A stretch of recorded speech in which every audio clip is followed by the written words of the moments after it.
Hello everyone, I'm back again. I told you I'd be giving you an update when I got some new mods for the 2014 5.0 and bought a few things since then. I'll let you know what I think of them, kind of give a quick review of what they are, how easy they were to put on, and ones that were a total fail.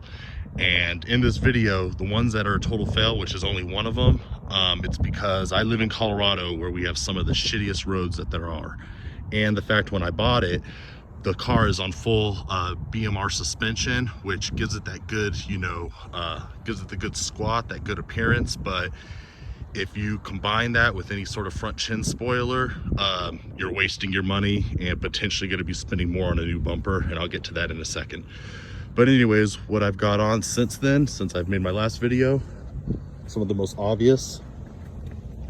This is, once again, as I said in my last video, the GT track pack, which means it comes with the Boss 302 radiator, oil cooler, comes with the Brembo package, which is Brembo's up front and just regular brakes in the back. I don't know why they did that, but stops good for me, so not really complaining too much about that.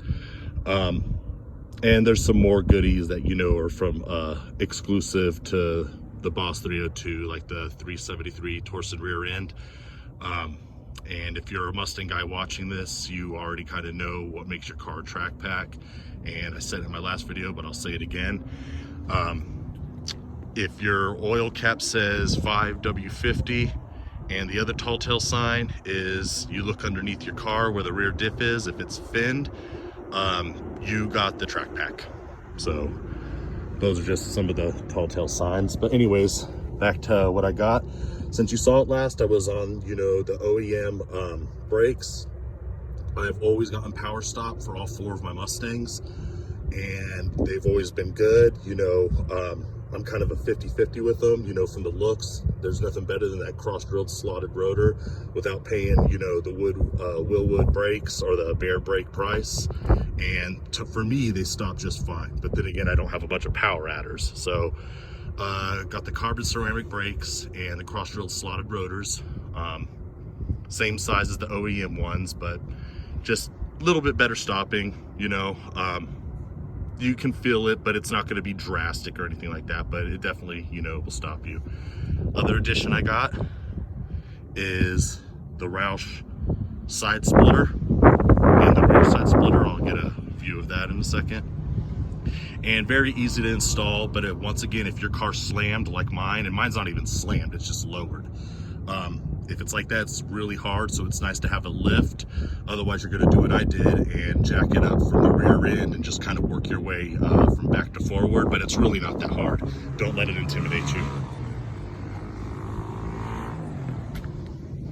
All right, and same with the back, cross-drilled slotted rotors, got them all on all 4 wheels. And I had the side markers I got from eBay. And hey, look, this is one thing I want to kind of tell people. You go to American Muscle late model restoration, they sell these kits for like $400.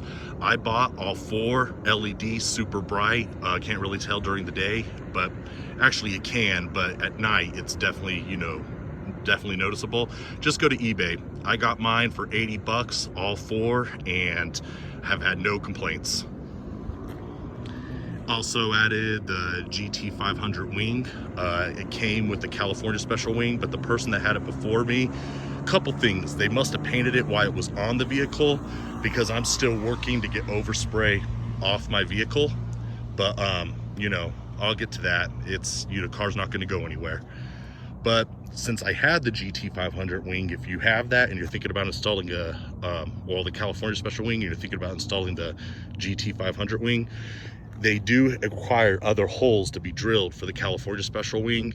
So until I get the money up to have that actually covered up, I just went ahead and got some push pins. They don't spin, they don't turn, they actually fit in there very tight. And to me, as long as they're all level, doesn't really look too bad, doesn't really bother me, and I'm OCD.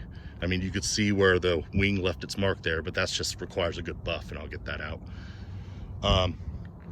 Like I said, the Roush sides, and it kind of just flows if you have the GT 500 rear valance, which I have, with the quad exhaust, which once again I'll say is, if you have one of these cars, the 2013 to 14, that's one of the first appearance mods you need to get.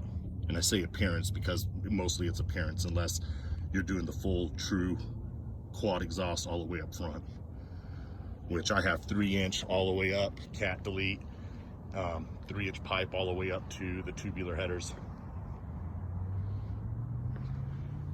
As you can see there, BMR and MMD side scoops, super easy to install. I tugged on them after which, not to try to break, but try to test them, and they just fit flush with it. These ones were the easiest and by far the ones that stood out the most. Just a little extra right there, and if people that are washing their car are worried about water getting stuck in there, it won't happen. They'll slide right out. And I've had these on for a while, drove at some pretty high speeds, and they haven't come off, so I can attest that they're good as long as you install them and listen to the paperwork right. All right, now I just recently picked up some 305/35 R18 Mickey Thompson ET street tires, because the Nittos I had before, awesome tire, but I was rolling on a 40 with a 315. They will rub. I'm showing everyone this. I didn't want to show anyone this because I like perfection on my car, but this did happen, just taking a turn too hard. And yes, I did a shitty paint job, but it's just kind of cover it up for now. I'll get that repainted later, but it will rub. It actually cut into the tire.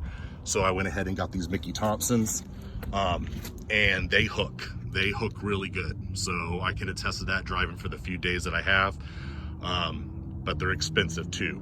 Just the back two by themselves, that's over $800. And that's not including the disposal fee, but I didn't have the disposal of my old tires, so. All right, now let's get to the back. I had an MMD, $200 about, from American Muscle. Installed that, looked great. I mean, as far as appearance goes, if you're gonna have your car stay in the garage or it's riding on stock suspension, it'll look fantastic. I love the design. It's cheaper than all the other ones out there. The Roush one requires some cutting. This one, not so much. Problem is it nearly ripped off my damn bumper. It rode too low, chipped it the first day that I drove with it on. So I went ahead and, you know, cut some angles out on it, made it my own. It actually looked pretty cool. Then I was driving around here in the lovely streets of Colorado and just ripped it right off and almost took my bumper out too. As you can see there. Like I said, in time that'll all be fixed, but it didn't take the bumper off. But for anyone that wants a chin spoiler, and I'm not just saying this because I'm not being biased because it's my car, it actually doesn't look bad without the chin spoiler on there. And I don't even have the OEM one anymore, which I would probably get because it doesn't sit that high or out that far. The problem with the MMD one is it came out way too far and angled down. So if you go into a curb, you're taking your bumper off if you're thinking about lowering your Mustang.